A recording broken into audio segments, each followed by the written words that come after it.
Hi, it's Dr. Mary, and today we are talking about the law of attraction, one of my favorites. It's the idea that you get back what you put out, and that can be in every aspect of our lives.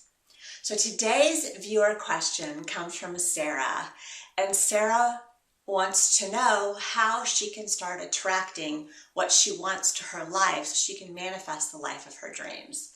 And Sarah, the law of attraction is your answer. So I want to give you my 7-step process to really making your dreams come true. I'm going to tell you my secret. It starts here. It starts in your mind, actually in your brain. So thoughts are actual things. So when we have a thought, things are actually happening in your brain. We have these cells called neurons, and they're communicating with each other, and they're sending signals from one to another via some chemical messages in your brain called neurotransmitters. Now, I'm not going to get into all of the biology behind that, but just know that thoughts actually are physical things.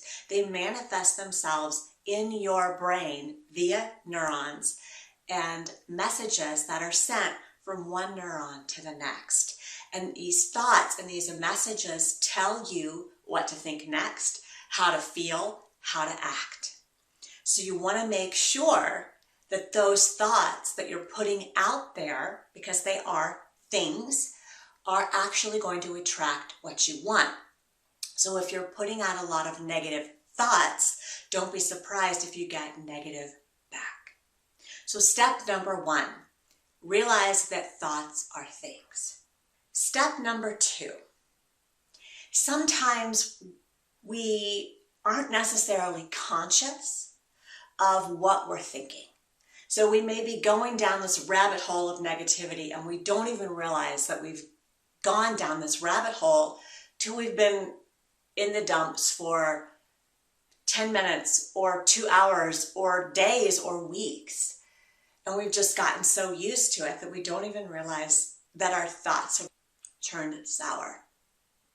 So for me, my body is my greatest messenger. And the first place I notice negative thinking is actually in my body. It's like a physical reaction to the thoughts I have. So what I encourage you to do is to start noticing how your body reacts to different thoughts. So when you're sad, how does your body feel? When you're angry, how does your body feel? When you're happy, how does your body feel? My body is different than yours, so I can't tell you how your body's going to feel. But I do notice that for most of my clients, and for me too, that when I feel a negative thought, my body feels really constricted and tight and tense.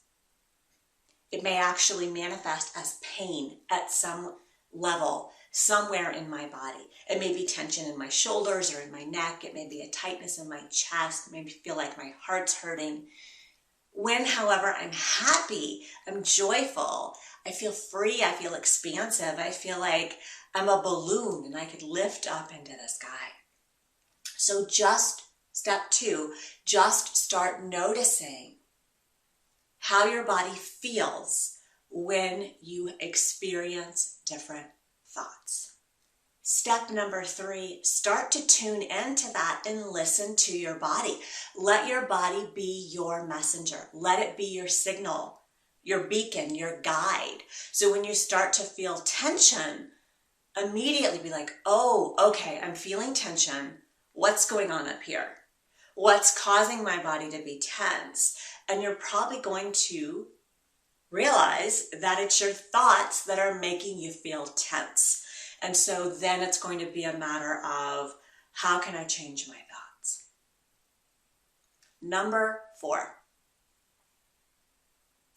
realize the power of negativity and subsequently the power of positivity, which is where we're trying to go here. From a law of attraction perspective, and actually from a brain science perspective, negative thoughts are 5 times more powerful than positive ones. 5 times. So it's like for every negative thought you have, you would have to think or say 5 positive things in a row just to counteract that one negative thing. So when you get stuck in negative mode and you're expecting the worst, you really have to work hard to get out of there, to get back to that high vibration place of positivity. So start to recognize when you're having these negative thoughts by realizing thoughts are things, number 1. Number 2, notice how your body reacts when you have different emotions. Number 3, listen to your body and let it be your guidepost. Number 4, understand that negative thoughts are really powerful, 5 times more powerful than positive ones. So that when you're starting to go down that rabbit hole of negativity, you really need to stop it and surround yourself with positivity. Step number 5, realize that thoughts aren't always true. Just because you think it doesn't mean it's real. Doesn't mean that it's actually a fact. A lot of times we have a thought, especially when we're low vibration, that just isn't true. So if you're worrying about money, you're like, oh, I'm never going to have enough money to pay my bills. Is that true? If you have a job and money is coming in and you're managing your expenses, is it really true to think that you're never going to be able to pay your bills? So that kind of rabbit hole negative thinking oftentimes is not even real. It's an invention in our minds. And if we can stop it in its tracks, then we don't have to deal with it anymore. Not that we won't have negative thoughts again, but that it's really easy to get off of that unreality of those thoughts and back to the actual reality, which is, yeah, money may be tight right now, but I have plenty of money to pay my bills. So which gets to step 6. Question your thoughts. So I'm borrowing an adage from Byron Katie here. She's one of my favorite authors. And she says, when you have a thought, especially a negative one, is it true? Is it kind? Is it necessary? Is it true? Is it kind? Is it necessary? So when you start to have a negative thought and you start to reevaluate all of these thoughts, it's not just a matter of step 5, it being true or not, but take it one step further. Take it the Byron Katie way. Is it true? And again, if it's not true, then get off that bandwagon and move on to something else. But if you still at some level believe that it might be true, maybe not all of it, but at some level you still feel like it might be a little bit true, then move on to the next step. Is it kind? And is it necessary? And most importantly, these are thoughts that you're having about you and your circumstances. You deserve your own kindness. You deserve your own love as much as anybody else. So let's say that your negative thought is, I am fat. Is it true? Maybe right now, I hate the word fat, by the way, because to me, fat's a food group. It's not how you describe people.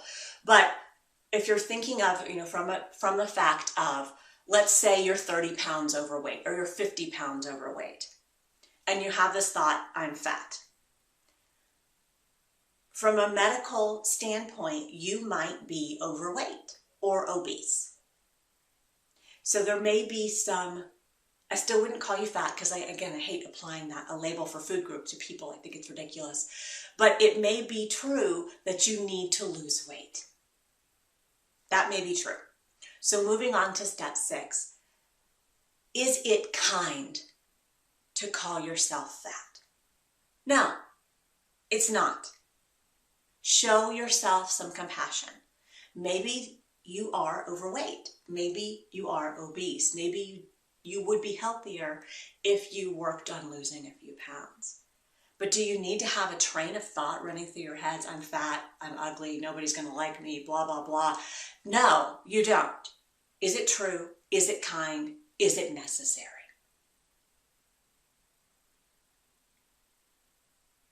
Because remember, like with anything else, we get back what we put out. So if you're focusing on the weight you need to lose, what are you attracting to you? Weight. You're attracting more. It's like the bag you can't get rid of. You want to attract instead health, happiness, love. Focus on what you want to attract to your life, which gets to step number 7. Replace those negative thoughts with positive ones. So if you've been following my videos for a while, you know that last week I announced my sticky note challenge. And so if you want to play along and really start to change your thinking so you can manifest the life of your dreams and turn that negativity into positivity, I invite you to participate in my sticky note challenge.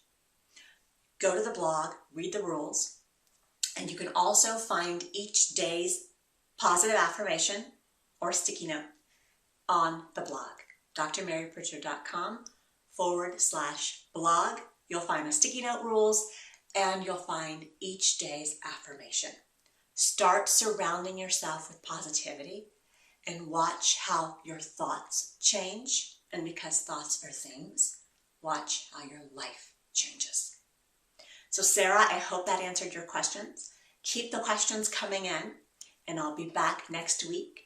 In the meantime, take the sticky note challenge and turn your positive thoughts into positive things that you can attract what you want to you.